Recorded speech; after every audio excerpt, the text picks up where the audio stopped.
Rien n'est accidentel. Et la multitude de détails que donne la Torah concernant non seulement la description du Mishkan, du tabernacle, mais de ses kélim, de ses ustensiles, et plus encore même des bégadim, des vêtements que portent les Kohanim et les Lévi'im, ceux qui servent dans l'enceinte du temple de Jérusalem, rien, absolument rien, n'est anecdotique. La Torah nous dit Vasita al-Shulav rimon et tehelet vargaman, vetola hachani al-Shulav savib, ou pa'amon et za'ab et toham savib. Tu feras sur les bords de son vêtement, du Kohen, des grenades d'azur, de techelet et de argaman, vetola hachani et de rouge pourpre, sur ces bordures de son vêtement, et des clochettes en or tout autour.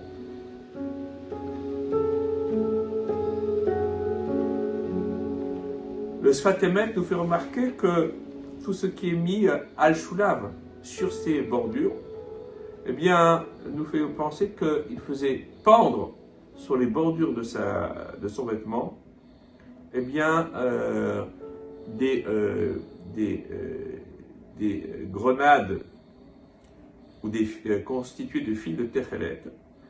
Et le but, c'est que la robe du Kohen soit totalement en accord avec la hauteur du Kohen et qu'elle arrive jusqu'au sol. Alors l'idée est la suivante, c'est que, nous dit le Sfat Emet, on veut que les Pa'amoné, Zahab et Rimon, et les Rimon Techelet Vargaman, Betol Hachani, eh bien, constituent une sorte de tzitzit. Alors, qu'est-ce que le tzitzit? C'est un fil qu'Hachem nous demande de mettre sur nos vêtements à quatre coins et qui va nous permettre de nous rappeler des mitzvot, des commandements du Créateur. Puisqu'on sait que dans le mot tzitzit, il y a la valeur numérique suivante. 2 fois tzadé, ça fait 2 fois 90, 180. 2 fois yud, ça fait 2 fois 10, 20. 180 et 20, ça fait 200. Tav, ça fait 400, 600. On sait qu'il y a 5 nœuds sur les fils. Donc, ça fait 605. Et il y a 4 fils divisés par 2, ça fait, enfin, vous multipliez par 2, ça fait 8. 8 et 5, 13. On arrive ainsi à 613 commandements qui nous sont rappelés par le terme et la constitution même du tzitzit. Le but est toujours de nous rappeler la grandeur d'Hachem et le fait qu'en tant que juifs, nous sommes soumis à ses commandements. Eh bien, le Kohen lui aussi porte cela en lui. Il a pour vocation d'inspirer le rappel aux commandements divins, de s'en souvenir lui-même et de le rappeler aux autres.